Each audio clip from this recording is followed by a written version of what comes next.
ये global plan Bharat को destabilise करने के लिए था या फिर एजेंडा कुछ और है?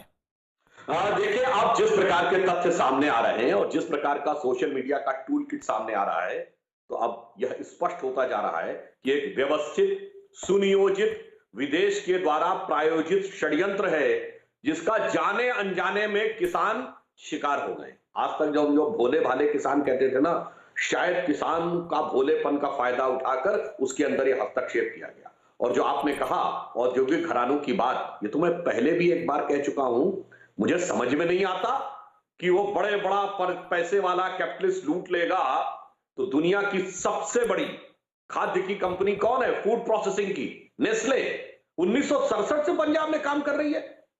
पेप्सी 1988 में राजीव गांधी के जमाने से। न पेप्सी के ऊपर आक्रमण, न नेस्ले के ऊपर आक्रमण, और साफ साफ वो बोलते नहीं कि भाई बताओ, उससे फायदा हुआ है, नुकसान हुआ है, तो कार्रवाई क्या की किसानों को बचाने के लिए? और फायदा हुआ तो दूसरे किसानों को फायदा क्यों नहीं मिलना चाहिए? सारी बात भारत के लोगों के ऊपर, भारत के उद्योगियों के ऊपर। अरे भाई बोलो तो, सबसे बड़ा सेठ खा गया कि नहीं? सबसे बड़े सेठ को खाने देना है। वो 2 रुपए 3 रुपए किलो का आलू बेचेगा और पेप्सी आकर उसको बेचेगी 50, 200, 250 रुपए किलो।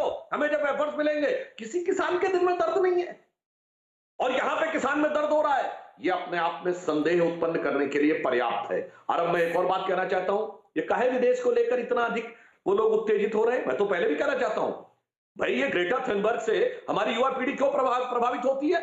ये वही षड्यंत्र है विदेश का कि पहले हमको प्रकृति का दोहन करो, बर्बाद करो, क्योंकि तुम्हारी संस्कृति का बुक ऑफ जेनेसिस में लिखा है कि man should be able to subdue nature. तुम्हारे एरिस्टोटल ने लिखा था द नेचर बुक में कि man should become the person and master of nature. अगर इन लोगों ने ऋग्वेद का पृथ्वी सूक्त पढ़ा होता, जिसमें लिखा माता भूमि पुत्रो हम पृथिव्या, तो कभी जरूरत ही नहीं पड़ती ग्रेटा थनबर्ग की बात का होती। सुधांशु, इसलिए मैं ये कहना चाहता हूं,